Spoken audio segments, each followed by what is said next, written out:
ज्ञानोबा तुम्ही राम आणि कृष्ण हेच दोन नाम का सांगतायत? याचं काय कारण आहे? तर महाराज याचं उत्तर सुद्धा असंच आहे. हे दोनच नाम साजरी का आहेत? तर ह्या दोनच नामाचे अवतार पूर्ण आहेत. पूर्ण अवतार राम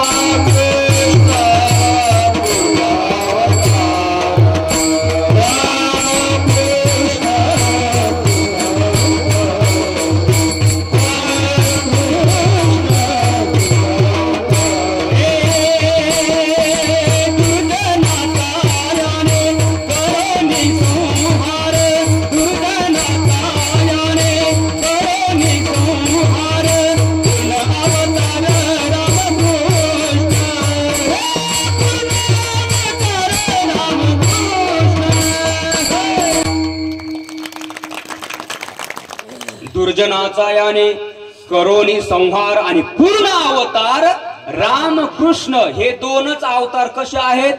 पूर्ण आहेत. भगवान परमात्म्याने अनंत अवतार घेतलेत महाराज.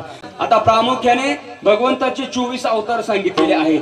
त्याच्यातही दशावतार सांगितलेले आहेत. कोणते कोणते? मत्स्य, कुर्म, वराह, नृसिंह, वामन, परशुराम, राम, कृष्ण, बौद्ध आणि कली. किती झाले? नक्की का?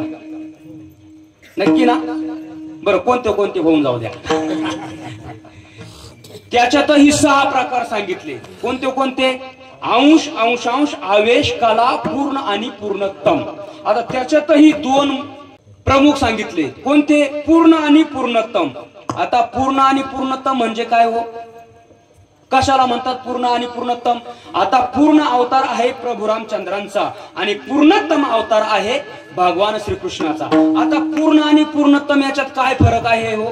तर याच्यातला फरक असा आहे की कोणतंही कार्य करण्याचं सामर्थ्य अंगामध्ये आहे, कोणतंही कार्य करण्याची ताकद अंगात आहे, पण निर्णय घेण्याचं स्वातंत्र्य मात्र नाहीये. कारण तुम्ही बघा, वाल्मिकी ऋषींनी जसं लिहिलं तसंच काय करावं लागलं?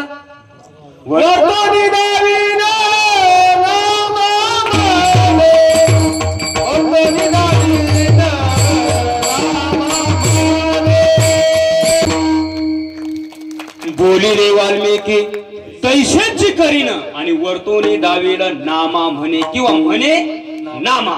म्हणजे ज्याप्रमाणे वाल्मिकी ऋषींनी लिहून ठेवलं त्याप्रमाणे प्रभू रामचंद्रांना वर्तन करावं लागलं. याला म्हणतात पूर्ण अवतार. आता पूर्णतम अवतार कोणाचा आहे? तर भगवान श्रीकृष्णाचा. आता पूर्णतम म्हणजे नेमकं काय हो?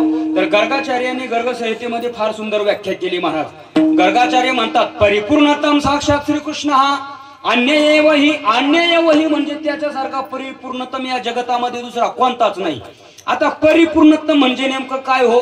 तर त्याच्या उत्तरार्धामध्ये गर्गाचार्य सांगतात एक कार्यार्थमागत्यम कोटी कार्यम चकारः. एका कामा करता येऊन जो अनंत काम करतो, कोट्यावधी काम करतो, त्याला म्हणतात परिपूर्णतम. आता मला सांगा, कृष्ण अवतारामध्ये भगवंताने किती काम केले हो? लीला म्हणू आपण त्या कृष्ण लीला किंवा खोड्या म्हणा, किती खोड्या केल्या हो? येतील का सांगता? अहो एवढ्या खोड्या केल्या. त्या गवळणी त्या यशोदा मातेकडे गेल्या आणि यशोदा मातेला सांगू लागल्या. काय म्हणू लागल्या?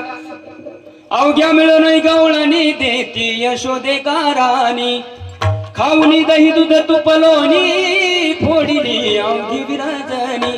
किंवा दुसरी आली धावत म्हणे ग बाई काय केली मात, मुखासे मुख चुंबन देत गळ्यामध्ये हात घालीत. किंवा तिसरी आली धावत म्हणे ग बाई काय केली करणी, पतीची दाढी माझी वेणी दोहीची गाठ देवोनी, गाठ बाई कुणासी सुटेना यशोदे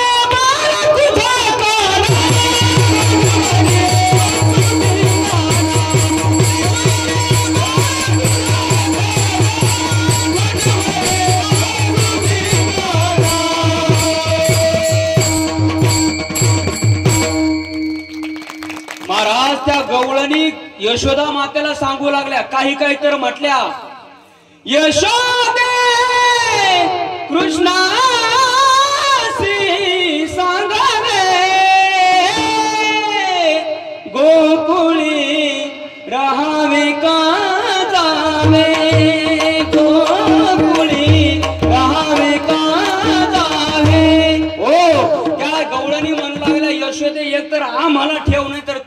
कार्ट्याला ठेव. एवढंच काय महाराज, गवळणी तर याच्या पुढे जाऊन म्हणू लागल्या. शेवटी म्हणल्या, काय म्हणल्या, आता आपल्याकडे वेळ कमी असल्या म्हणून लवकर म्हणल्या. काय म्हटल्या, त्या म्हटल्या, लाडका हा कानाबाई तुझा तुला गोड वाटी, याच्या खोड्या सांगो किती, मही पत्र सिंधू आटी.